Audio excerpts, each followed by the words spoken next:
Chot. Et la halachot. Chazak ou baruch rabotai. Besorot tovot. On est aujourd'hui le Tov en hébreu, le 17 dans le mois de Tevet. Tov Tevet. Aujourd'hui, c'est la Iloula d'un grand rabbin. Je pense que vous avez entendu parler de son surnom. Il s'appelait Rabbi Yaakov Krantz. Ça nous dit quelque chose. Le Maguide de Douvna. Il y a à peu près 220 ans, c'était un des élèves du Baal Shem Tov. Et lui, il allait dans toutes les synagogues, dans toutes les villes, dans toutes les communautés, pour faire que des métaphores. Il racontait des histoires comme ça, même les enfants peuvent comprendre. Et des fois, on le disait, quoi, il pouvait se déplacer des journées entières pour raconter des petites histoires à la place de s'occuper des grandes choses. Alors, il les a répondu justement, il a dit, il y avait un monsieur, il cherchait, il a réfléchi, qu'est-ce que je peux faire? Quelque chose qui va toucher tout le monde. Alors au début, il a dit peut-être je vais faire les gilets jaunes. Il a dit non, ça va pas marcher. Après, il a dit je vais parler de la médecine en ce moment et tout. Après, il a dit non, je suis pas un connaisseur. Bref, à la fin, il a dit les enfants. Je vais m'investir les enfants. Je vais ouvrir des centres partout. Comme ça, il n'y a aucun enfant qui n'a pas de quoi manger, qui n'a où habiter. Bref, il a trouvé un local. Il a acheté des ordinateurs. Il a mis les lignes téléphone, tout. Il a commencé à s'organiser la publicité partout. Et justement, pendant qu'il était en train d'accrocher tous les tableaux, les normes, les règles, il mettait le code dans la porte.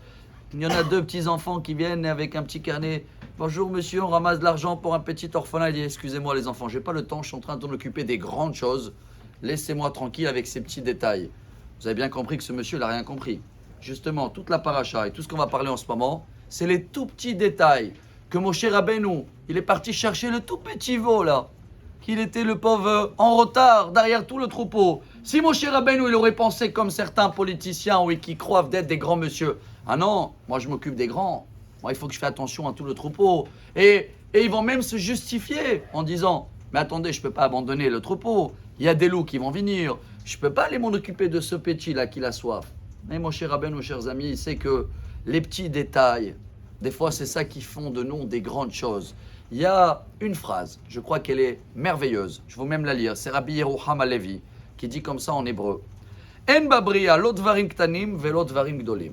C'est le message du jour. Ça n'existe pas que Dieu il a créé dans le monde des grandes choses et des petites choses. C'est faux. C'est toi. Regardez ce qu'il va dire en hébreu. Akol talui ba'adam. Adam agadol oseh midvarim ktanim dvarim gdolim.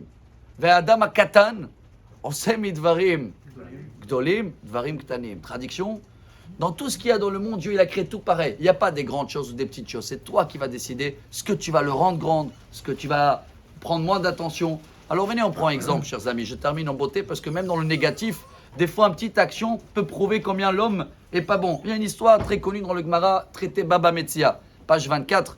Je crois que c'était avec Marzoutra qu'ils ont volé là-bas quelque chose dans le centre, dans la communauté. Un couple en or, c'était. Et ils cherchaient, ils n'ont pas trouvé le voleur. Un jour, il a vu le rabbin dans la yeshiva, qui en a un des élèves, qu'après Netilat, il s'essuie dans une serviette qui n'est pas à lui.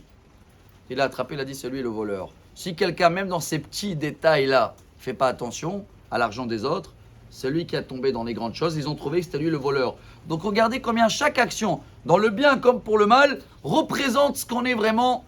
Et j'espère, Bezrat Hashem, qu'avec cette belle journée, Tov, on va faire que des bonnes choses et on va rendre des petites choses, des grandes choses. Et comme ça, Dieu va nous amener, si Dieu veut, le grand avenue de Mashiach. Amen.